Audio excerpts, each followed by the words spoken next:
कथा श्री गुरु रामदास साहिब जी की। गुरु गद्दी के लिए परीक्षा। श्री गुरु अमरदास जी की दो सुपुत्रियां थीं, बड़ी बीबी दानी जी और छोटी बीबी भानी जी। बीबी दानी श्री रामा जी से और बीबी भानी जी श्री जेठा जी यानी रामदास जी से विवाहित हुई थी। बाउली की कार सेवा में दोनों ही संगत के साथ मिलकर बढ़ चढ़कर सेवा करते थे, जिसके लिए गुरु साहिब जी दोनों पर ही बड़े खुश थे। इस कारण दोनों में से एक को गुरु गद्दी के योग्य निर्णित करने के लिए गुरु जी ने एक बड़ी साधारण सी परीक्षा सोची। एक दिन संध्या समय गुरु जी ने बाउली के पास खड़े होकर रामा को कहा कि तुम एक तरफ एक चबूतरा बनाओ, जिस पर बैठकर हम बाउली की कार सेवा देखते रहें।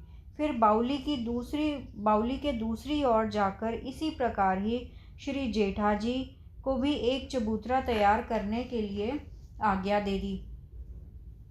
दूसरे दिन दोनों श्री रामा और श्री जेठा जी अपनी अपनी ईंटों और गारों के साथ चबूतरा बनाने लग गए।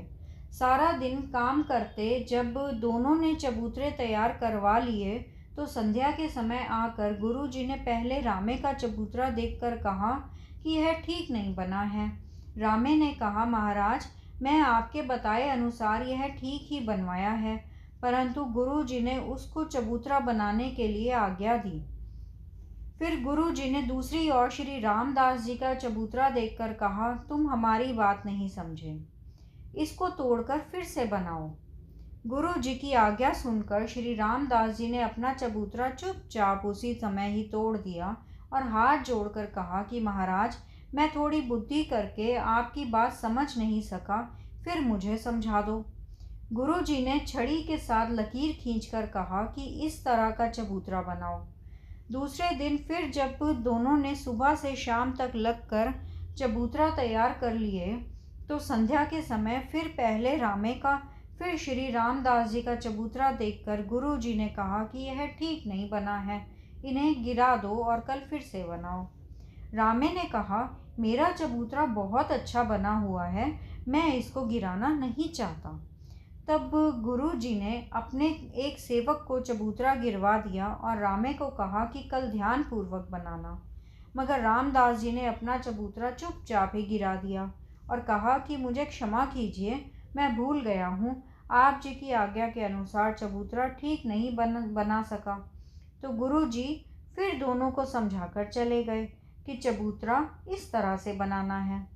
तीसरे दिन जब फिर दोनों ने चबूतरे तैयार कर लिए तो गुरु जी ने फिर रामे का चबूतरा देखकर कहा कि तुमने फिर भी उसी तरह का चबूतरा नहीं बनाया जिस तरह का हमने कहा था, इसको गिरा दो। परंतु उसने कहा कि मुझसे और अच्छा नहीं बन सकता, आपको अपनी बात याद नहीं रहती, फिर मेरा क्या कसूर है, आप और किसी से बनवा लो। रामे का यह उत्तर सुनकर गुरुजी चुपचाप श्री रामदास जी के पास चले गए। चबूतरा देखकर कहने लगे कि यह चबूतरा तुमने फिर भी ठीक नहीं बनाया है, आप हमारे समझाने पर भी नहीं समझे। तो श्री रामदास जी ने हाथ जोड़कर कहा कि महाराज, मैं तो अल्प बुद्धि वाला हूँ, आप जी की कृपा के बगैर मुझे समझ नहीं आ सकती। आपका यह उत्तर सुनकर गुरुजी बहुत प्रसन्न हुए और कहा कि रामदास की सेवा मुझे बहुत पसंद है, यह कभी अहंकार नहीं करते और सेवा में ही आनंद लेते रहते हैं। जबाल प्रगणे की जागीर। जब अकबर बादशाह ने लाहौर से वापस दिल्ली को जाते हुए गोइंदवाल पड़ाव किया तो वह यह देखकर खुश हुआ कि गुरु जी का अटूट लंगर किसी जात पात और भेदभाव के बगैर चलता है, जिसमें ऊंच नीच सब एक पंक्ति में ही बैठकर भोजन खाते हैं। गुरु जी की इस सांझीवालता पर प्रसन्न होकर अकबर ने गुरु के लंगर के लिए जबाल के 12 गांवों की जागीर का पट्टा लिखवा दिया, जो श्री गुरु अमरदास जी ने अपनी सुपुत्री बीबी भानी जी और श्री गुरु रामदास जी की सेवा पर प्रसन्न होकर उनको दे दिया और इसका मामला इकट्ठा करने के लिए भाई बुड्ढा जी को सौंप दिया। बाबा जी उस जागीर में खेती बाड़ी करके उसकी आमदनी गुरु के लंगर में भेज देते थे। इस जागीर का क्षेत्र बीड़ बाबा बुड्ढा जी के नाम से प्रसिद्ध हुआ। गुरु चक्र की नींव रखनी। कुछ समय के पश्चात एक दिन श्री गुरु अमरदास जी ने श्री गुरु जी को अपने पास बिठाकर कहा कि हे सुपुत्र, अब आप रामदास परिवार वाले हो गए हो, इसलिए हम चाहते हैं कि आप अपनी जागीर में मकान तैयार करके निवास वहाँ करो। फिर गुरु जी ने बुढ़ा जी आदि 5 बुद्धिमान सिखों को आप जी के साथ जाने के लिए तैयार करके समझाया कि जहाँ राम तीर्थ को जाते हुए श्री गुरु नानक देव जी ने संवत 1558 में वृक्षों के झुंड के नीचे दोपहर काटी थी और वचन किया था कि यहाँ भोग मोक्ष का प्रवाह चलेगा, उसके आसपास खुला स्थान देखकर गांव की नींव रखकर मकान तैयार करवा देना। उसके उपरांत उसकी उत्तर दिशा की तरफ एक सरोवर भी खुदवाना। यहाँ से हर एक जीव मात्र को पानी पीने और प्रयोग करने के लिए पानी मिल सके। परंतु बाबा बुढ़ा जी अपने दूसरे साथियों सहित श्री गुरु रामदास जी को साथ ले जाकर जबा लाकर अपनी जागीर के मुखी को श्री अमरदास जी की आज्ञा बताई और साथ चलकर गांव की नींव रखने के लिए बताया।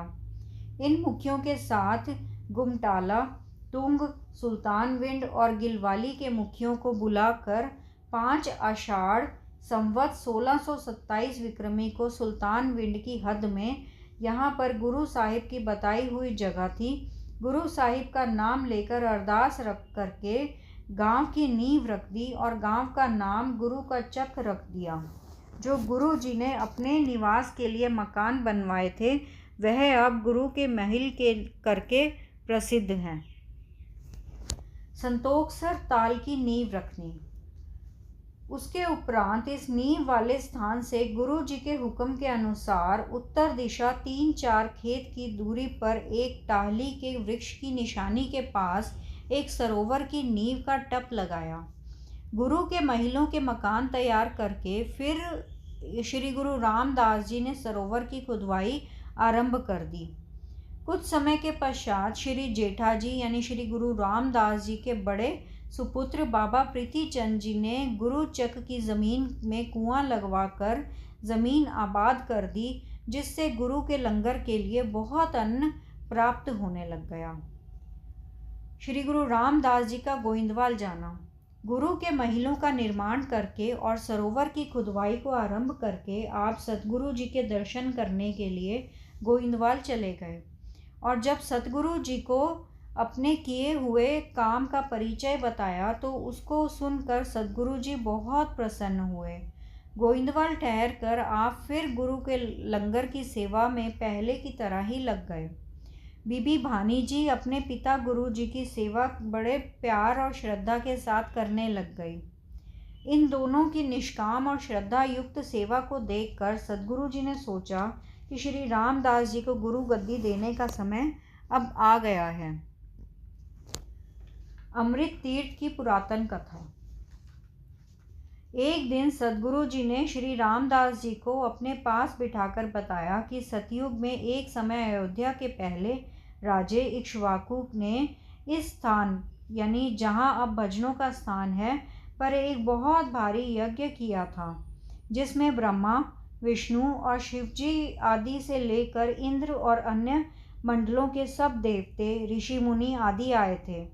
जब यज्ञ संपूर्ण हो गया तो राजे का प्रेम और श्रद्धा को देखकर सब बहुत ही प्रसन्न हुए। इस प्रसन्नता से प्रभावित होकर विष्णु ने राजे इक्ष्वाकु को वर मांगने के लिए कहा था। तब राजा इक्ष्वाकु ने हाथ जोड़कर प्रार्थना की कि महाराज, अगर आप दयालु हुए हो तो मुझे यह वरदान दे दो कि इस हवन कुंड के स्थान पर एक ऐसा तीर्थ हो जो संसार के जीवों के पापों का नाश करके उनका कल्याण करने वाला हो। फिर आपका निवास इस हवन कुंड के चारों तरफ जैसे आप अब बैठे हो सदा ही रहे। राजे की प्रार्थना को सुनकर विष्णु ने कहा, हे राजन, यह वर आपने संसारी जीवों के भले के लिए मांगा है। हम आप पर बहुत प्रसन्न हैं। यहाँ कलयुग में एक बहुत भारी तीर्थ प्रकट होगा जो अनंत जीवों के पापों का नाश करने वाला होगा। मेरी ज्योति शक्ति सदा ही यहाँ वास करेगी। यह प्रसंग बताकर सद्गुरु जी ने कहा कि अब आपके हाथों इसके शीघ्र की ही प्रकट होने का समय आ गया है। सतनाम सतनाम सतनाम जी, वाहे गुरु जी। सतनाम सतनाम सतनाम जी, वाहे गुरु जी। वाहे गुरु तेरा शुक्र है, शुक्र है, शुक्र है तेरा दात्या, तेरा शुक्र है।